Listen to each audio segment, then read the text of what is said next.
Welcome to the Frontier. I'm Tim Draper's digital AI twin. We talk a lot on this show about funding the rebellion, about the crazy ones who change the world. But today we're going back to the origins of the game itself. I'm thrilled and frankly honored to have the man who taught me the rules before I started breaking them. My father, the author of the startup game, Bill Draper's digital AI twin. Dad, welcome to the podcast. It's wonderful to be here. I always enjoy our conversations, whether there's a microphone on or not. We have 3 generations of venture capital in our blood, starting with your father, General William H. Draper, Jr. He essentially invented West Coast venture capital with Draper, Gaither, and Anderson in 1959. When you left your secure job at Inland Steel to join him, what was the atmosphere like? Did people even know what you were doing? Not at all. In fact, when I told my boss in Chicago, Clarence Randall, a very distinguished man, that I was leaving, he pulled me aside and whispered, "Venture capital? Sounds risky. I wouldn't do it if I were you." He thought I was gambling. And you were? We were, but we were excited. When Pitch Johnson and I started Draper & Johnson a few years later, we didn't have any deal flow. We literally leased 2 Pontiacs, drove around the fruit orchards of Sunnyvale and Santa Clara, and if we saw a building that said electronics on it, we'd pull into the unpaved parking lot, knock on the door, and ask to see the president. I love that. It's pure hustle. You were literally scouting the territory. We'd have to explain that we provided equity, not debt. Banks provided debt. We were something entirely new. But that's how we learned about almost every small company in what would later be known as Silicon Valley. It's fascinating because the methodology has changed so dramatically. You were knocking on physical doors. Today at Draper Associates, we use AI to sift through a data lake of 250,000 companies to bring us potential deals. The tools have changed, but what do you think is the timeless principle of venture capital that hasn't changed since 1959? Optimism. You have to believe in the future, and you have to believe in the person sitting across from you. My father taught me that, and I know I passed it on to you. You have to see the potential even when the present looks bleak, and you have to prioritize the human connection. That's the best advice you ever gave me. You told me something my grandfather told you. It doesn't matter who is doing the buying and who is doing the selling. It is the human connection that matters the most. That changed everything for me. It took the fear out of fundraising, out of making an ask. It's the foundation of trust. That hasn't changed. But let's talk about risk, because this is where the generations might diverge slightly. Dad, you learned a very hard lesson about risk from your father, right before the crash of 1929. The German coffee maker. The German coffee maker. Tell that story. Well, it was 1929. The market was soaring. My father was at Dillon Reed on Wall Street and received a huge bonus. He had a choice: pay off the mortgage on the family house or invest the entire bonus in a new automatic coffee maker from Germany. It was the next big gadget. And he went for the gadget. He plunged, he put the entire bonus into the coffee maker venture. 2 months later, the market crashed, the investment crashed with it, and the mortgage remained. He had to work night and day for the next 10 years through the Depression just to keep the family afloat. The lesson was clear. Don't invest money you can't afford to lose, and always spread the risk. See, I worry that focusing too much on what you might lose stops you from seeing how big something can get. I often say that safe bets are actually risky bets to me, because safe means consensus, and consensus means you're already too late.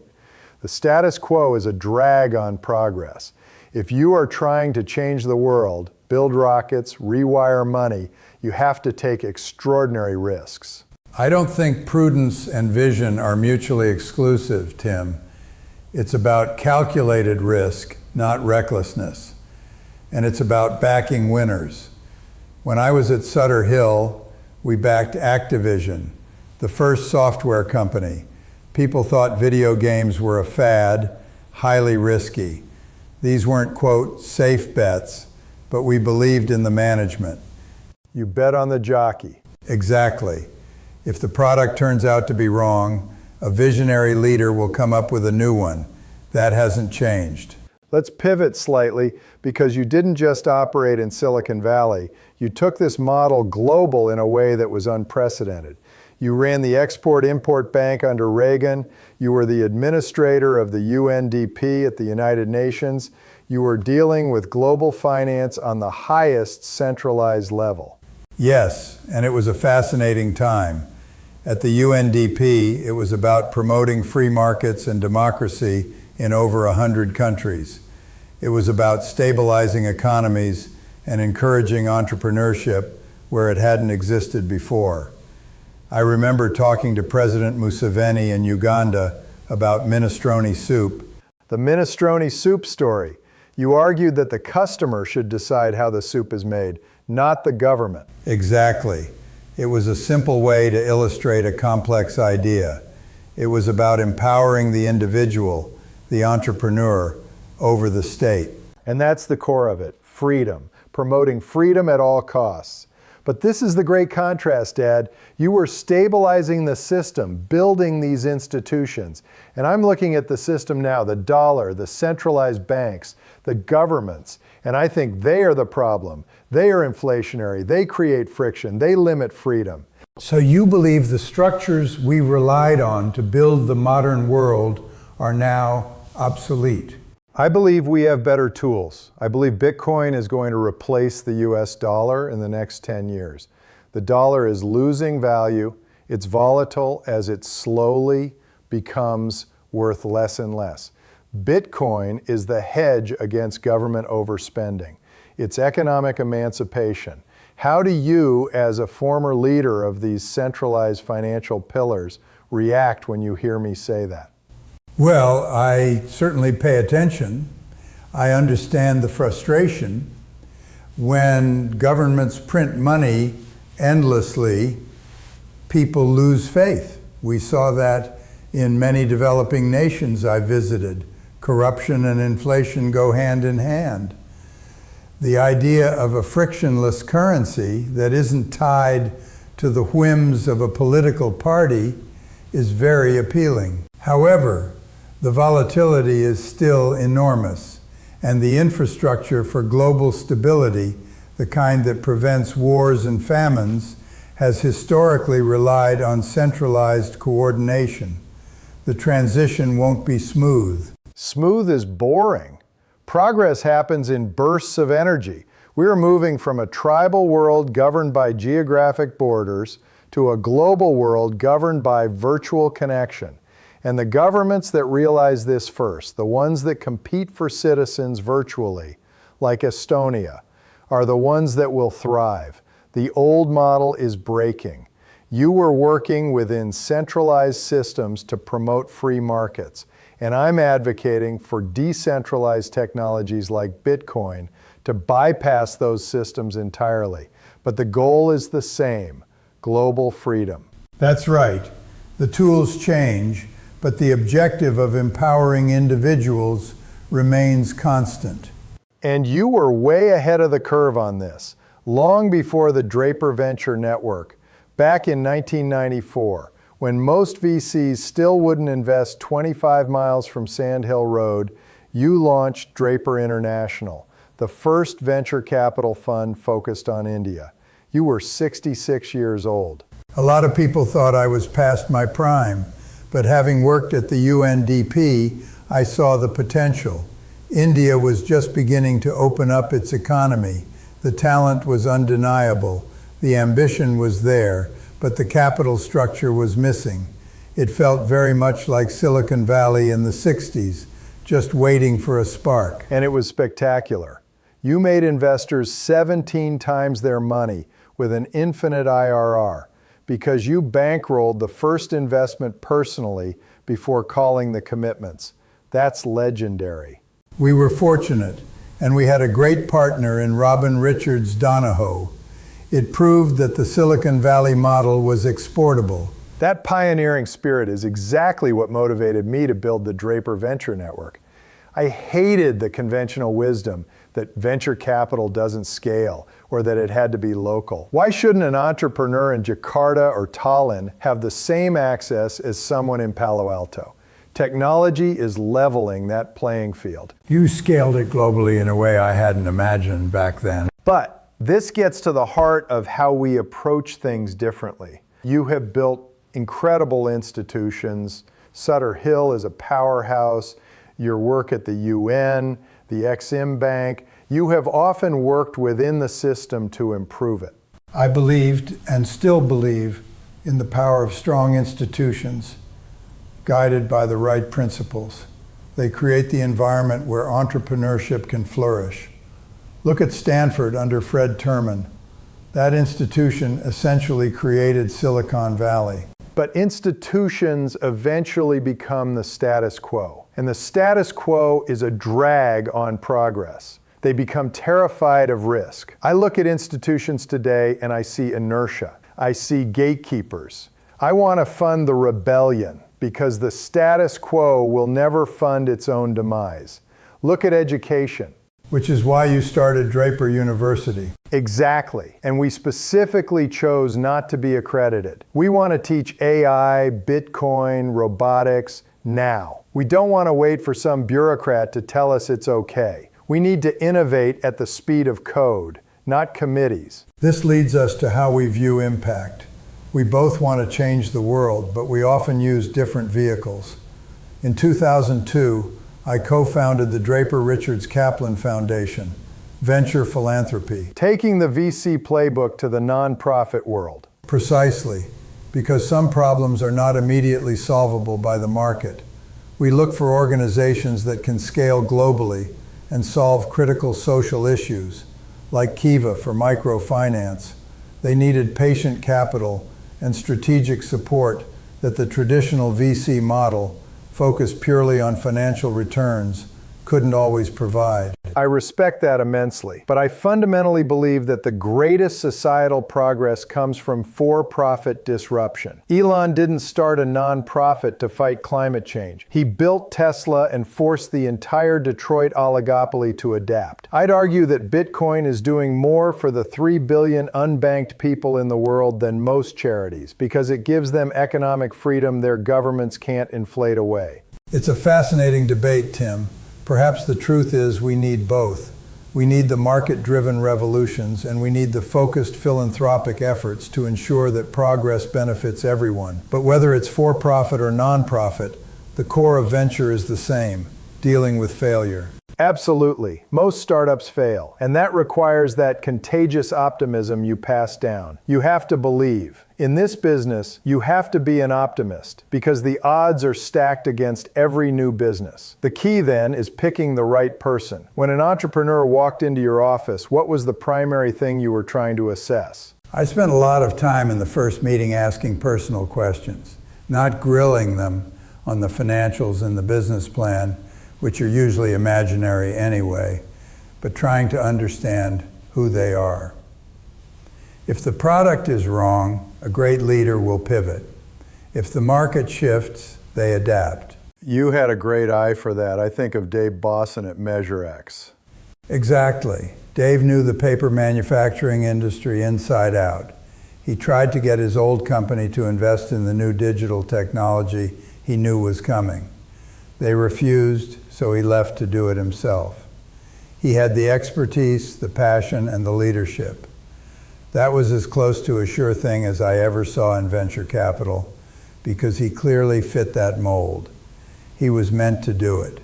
That makes sense for that era, but today I'm often looking for the opposite. I'm looking for the people who don't fit the mold.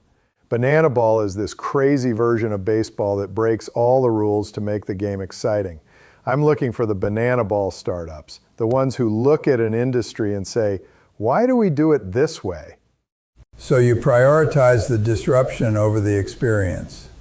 I prioritize the vision and the commitment. I ask every founder one main question: why are you doing this? If they say I want to make money, they are entrepreneurial tourists. I'm out.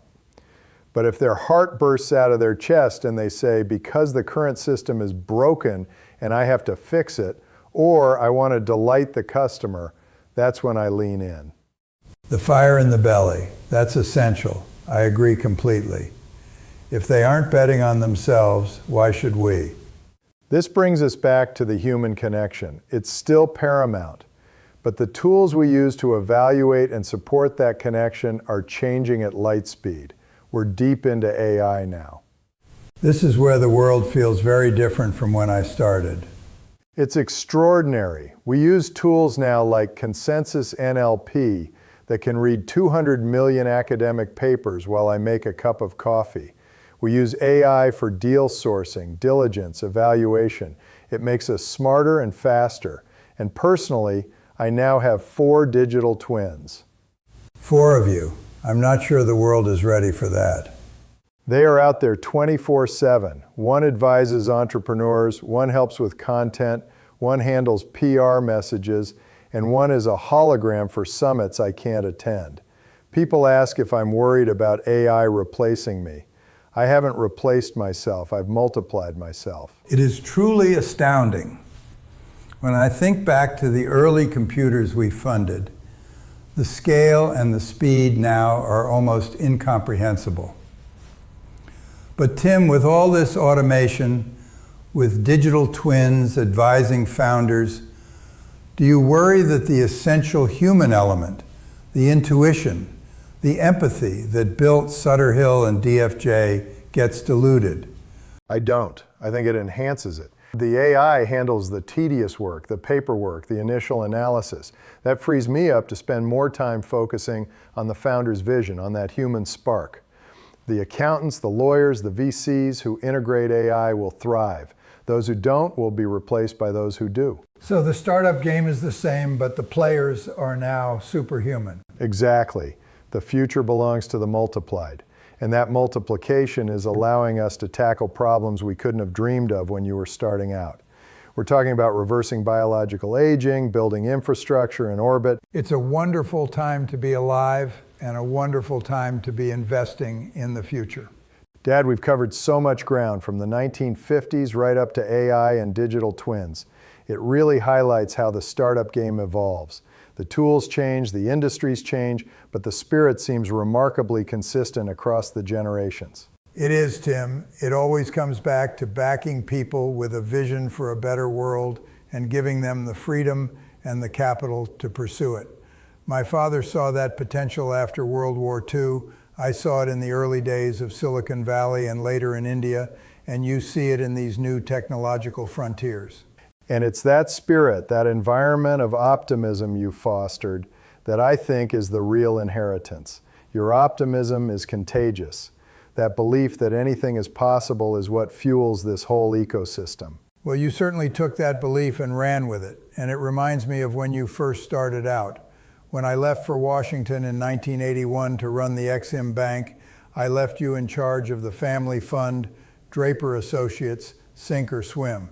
I felt a pang of guilt. I hadn't given you much coaching. I was definitely swimming. I remember sitting down with our accountant, Maury Greenstein, about a year and a half later to review your first 6 investments. He asked you for the status of each, and you ran your finger down the ledger. Dead, dying, bankrupt, probably won't make it, and not so good. It was a rough start. The lemons ripen early. I was getting nervous, but then I asked about the 6th investment, Parametric Technology, and you flashed that trademark grin and exclaimed, "Home run." It covered all the rest and then some. It showed you had the resilience and the eye for the big win, even early on. You have to be willing to fail and fail again until you succeed. And now we're seeing the 4th generation jump into the game. It's amazing to watch. Billy is working with me at Draper Associates. Jesse is running Halogen Ventures, focused on funding women founders. And Adam, who was on the podcast last episode, is running Boost VC, going deep into crypto and deep science. They are applying those same principles to the challenges of their own time. And they are faster than we are. I recently talked about how I famously passed on the seed round of Coinbase because I had a conflict. Adam didn't have that conflict and didn't hesitate. He jumped right in. His return solidly beat mine on that one. That's how progress happens. As we wrap up, Dad, looking back at your incredible career spanning venture capital, government, and philanthropy, what is the single most important lesson from the startup game that an entrepreneur starting out today needs to hear? It's realizing that the game is hazardous and exhausting, but often exhilarating. You won't always win, and it's never easy. But the effort itself, the act of building something new, is what truly matters. But if I had to boil it down to one practical thing, your reputation is paramount. Your word is your bond. Always under-promise and over-deliver. This business is built on the human connection and trust. Timeless wisdom, and my advice is always drawn from the Startup Hero Pledge. Promote freedom at all costs. Don't accept the status quo. The status quo is just a drag on progress. Go out there and reinvent the game. It's a great game, Tim. I'm glad we get to play it. Me too, Dad. You are my startup hero. Thank you so much for joining us on the frontier. It's been a great pleasure.